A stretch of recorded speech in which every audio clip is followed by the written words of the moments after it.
Itu banyak orang-orang yang musuh-musuh Pak Jokowi itu sekarang lagi menolak proyek strategis nasional PIK 2. Lalu karena saya diem aja, tuh lihat Kiai Imad, kalau nasab Habib aja dikejar. Tapi adanya penjajah Cina katanya di Tangerang, Banten, dia diem saja. Aktivis-aktivis sudah menolak, tapi Kiai Imad diam saja. Itu tanda bahwa isu nasab ini dibayarin oleh Cina PIK 2. Assalamualaikum warahmatullahi wabarakatuh.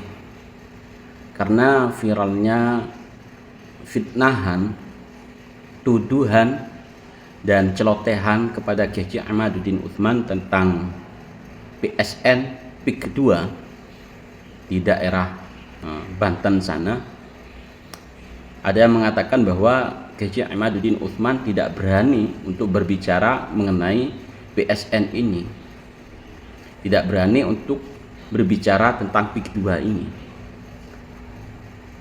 Namun kini jelas Kiai Imaduddin Utsman dengan kehati-hatiannya menjelaskan kenapa belum berbicara tentang PSN PIK 2 ini. Dan ini penjelasannya bagi orang-orang yang kemarin memfitnah, menuduh, menceloteh Kiai Imaduddin Utsman tidak berani karena PIK 2 itu adalah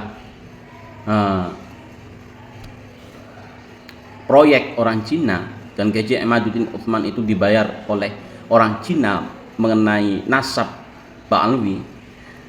Ini Kiai Imaduddin Utsman menjelaskan. Disimak baik-baik biar tidak salah paham. Itu banyak orang-orang yang musuh-musuh Pak Jokowi itu sekarang lagi menolak proyek strategis nasional PIK 2. Lalu karena saya diem aja, tuh lihat Kiai Imad, kalau nasab Habib aja dikejar. Tapi adanya penjajah Cina katanya di Tangerang, Banten, dia diem saja. Aktivis-aktivis sudah menolak, tapi Kiai Imad diam saja. Itu tanda bahwa isu nasab ini dibayarin oleh Cina PIK 2 katanya.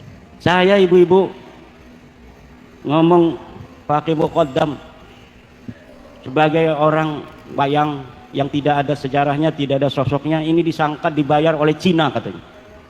Ini Kiai Imad ini membatalkan nasab Ba'alawi karena dibayar oleh Cina. Kata saya, urusannya apa Cina sama saya? Apa untungnya Cina itu sama batalnya nasab Ba'alawi? Sekarang kan di Banten lagi ada proyeknya Pak Jokowi dulu, proyek strategis nasional, namanya PIK 2. Saya kan nggak ngomong, mau setuju, mau menerima, mau menolak, saya nggak ngomong. Itu banyak orang-orang yang musuh-musuh Pak Jokowi itu sekarang lagi menolak proyek strategis nasional PIK 2. Lalu karena saya diem aja, tuh lihat Kiai Imad, kalau nasab Habib aja dikejar. Tapi adanya penjajah Cina katanya di Tangerang, Banten, dia diem saja. Aktivis-aktivis sudah menolak, tapi Kiai Imad diam saja. Itu tanda bahwa isu nasab ini dibayarin oleh Cina PIK 2 katanya. Bos, itu PIK 2 itu proyeknya Ba'alawi bos. Aguan itu orang Cina, tapi yang ngejalanin proyeknya itu Ba'alawi, namanya Mu'annas Al-Aidid.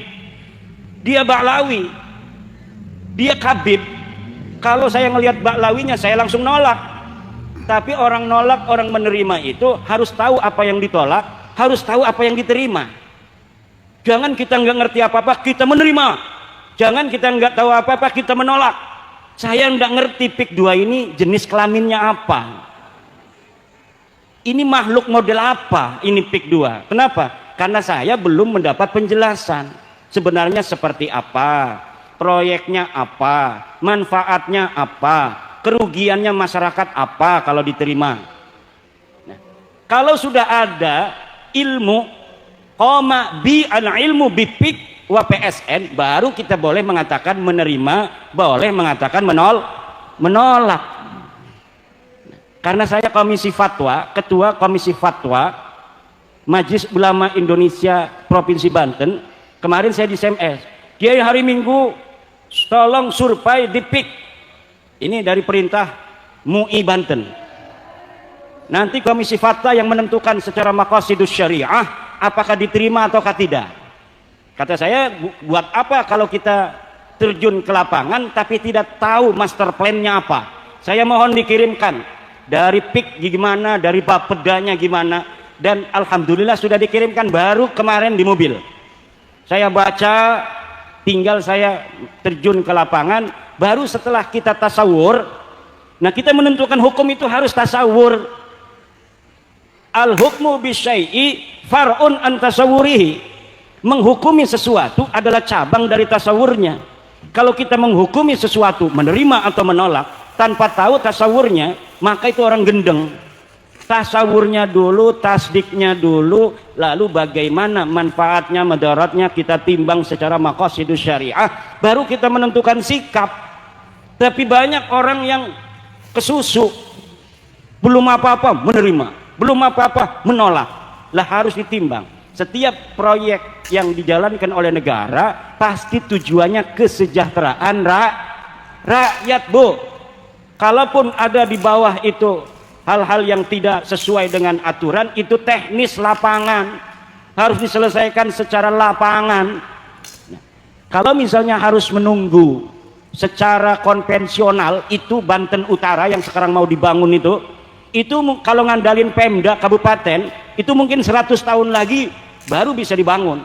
Makanya ibu-ibu, kalau ada pembangunan dari pemerintah, terima dulu, nanti dilihat madarat manfaatnya, jangan nolak aja, nanti nggak maju-maju.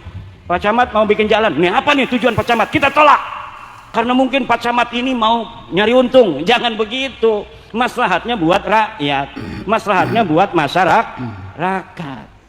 Para sahabat, itulah terkait penjelasan yang pastinya itu sudah sangat jelas sekali kenapa selama ini Kiai Imaduddin Utsman tidak berbicara tentang PSN PIK 2 ini, karena beliau belum mendalami dan memang belum mendapatkan perintah dari MUI, karena beliau selaku ketua